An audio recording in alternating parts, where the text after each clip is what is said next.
নয়, সরকারি ব্যবস্থাতে বকরি ঈদের নামাজ পড়া হলো ব্রিগেডে। রাজ্যের দ্বিতীয় বড় নামাজ পাঠ হলো হুগলির পান্ডুয়াতে। এবার জিটি রোড নয়, মাদ্রাসার মাঠে হলো নামাজ।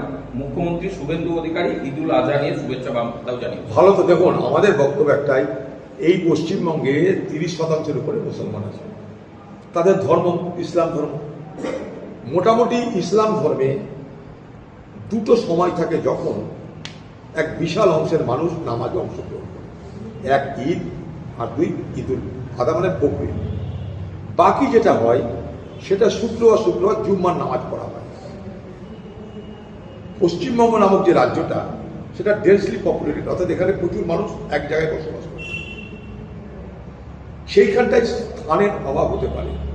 স্থানাভাবের জন্য কখনো রাস্তায়, কখনো এখানে সেখানে নামাজ পড়ার ব্যবস্থা করা হয়। সেই নামাজ পড়ার সুযোগ তাদেরকে দেওয়া হোক এবং তারা যেন সবাই একসঙ্গে সেই নামাজ পড়ার সুযোগ পায়। কারণটা কি জানেন? মুসলিম ধর্মে এই যে একজোট হয়ে কিছু করা, এটা একটা তাদের ধর্মের একটা অঙ্গ। তার জন্য ঈদগাহ আছে, যাতে এক জায়গায় সব নামাজ পড়তে পারে। জায়গার স্থানের সংকুলান হতে পারে, না হতে পারে, সরকারের সাথে ব্যবস্থা করতে হবে। রেড রোডের পরিবর্তে ব্রিগেডে কোনো অসুবিধা তো কারণ নাই, আমরা অসমর্থন করারও কোনো কারণ নাই। এতদিন করে এসছে মানে এটা নয়, এটাই এসএফকে নতুন পর্যায়ে জমি হস্তান্তর করায় মোট হস্তান্তরিত জমির পরিমাণ বেড়ে দাঁড়ালো 142। বুঝলাম, মোট জমি হস্তান্তর এখনো পর্যন্ত করা হয়েছে 142। কাটাতার দেওয়া আছে বাংলাদেশের বড়, মানে যে প্রক্রিয়া হয়েছে তার মধ্যে 142 হয়েছে। ভালো তো, আমরা তো চাইবো এটা ফেন্সিং হয়ে যায়। দীর্ঘদিন আমাদের দাবি আছে। আমি নিজে পিএসসি কমিটির চেয়ারম্যান ছিলাম, আমি নিজে স্ট্যান্ডিং কমিটি হোমের সদস্য ছিলাম।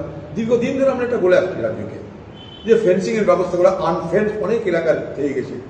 বাংলাদেশের সঙ্গে আমাদের বর্ডার প্রায় 4000 কিলোমিটার উপরে, আমাদের 2200 কিলোমিটার পশ্চিমবঙ্গে পড়ে। তার মধ্যে একটা বড় অংশ সেটা একটা আনফেন্স, অর্থাৎ বেড়া না দেওয়া থেকে গেছে। সুরক্ষার জন্য করতেই পারে, এখানে রাজ্যকে সহযোগিতা করতে হবে। আমাদের পশ্চিমবঙ্গে সহযোগিতা ছিল না, এটা দুঃখের, দুর্ভাগ্যের। কারণ আমিও নিজে স্ট্যান্ডিং কমিটি হোম, অর্থাৎ ভারতবর্ষের যে গৃহ মন্ত্রণালয়, তার স্ট্যান্ডিং কমিটির আমি মেম্বার ছিলাম। আমি জানি এই সমস্যাগুলো। আমি পিএসসির চেয়ারম্যান ছিলাম, আমরা এটা জানি এই সমস্যাগুলো। এই সমস্যা রাজ্য কেন্দ্র উভয়কে বসে মেটাতে হবে, যেন পোরাস বর্ডার না হয়, অর্থাৎ ছিদ্রযুক্ত বর্ডার যেন না হয়। আমি নিজে আমার বক্তব্যে কোথাও বলেছিলাম, আমি একটা লেখা লিখেছি, একটা আর্টিকেল লিখেছিলাম ইন্ডিয়ান এক্সপ্রেসে। সেখানে বলেছিলাম আমাদের বর্ডারের অবস্থাটা এমন যে কেউ যদি মনে করে সকালে ইন্ডিয়াতে ব্রেকফাস্ট করবে, দুপুরে বাংলাদেশে লাঞ্চ করতে পারে, রাতে আবার ডিনার করতে কলকাতা চলে আসতে পারে। আমি নিজে বলেছিলাম এটা যেন না। দাদা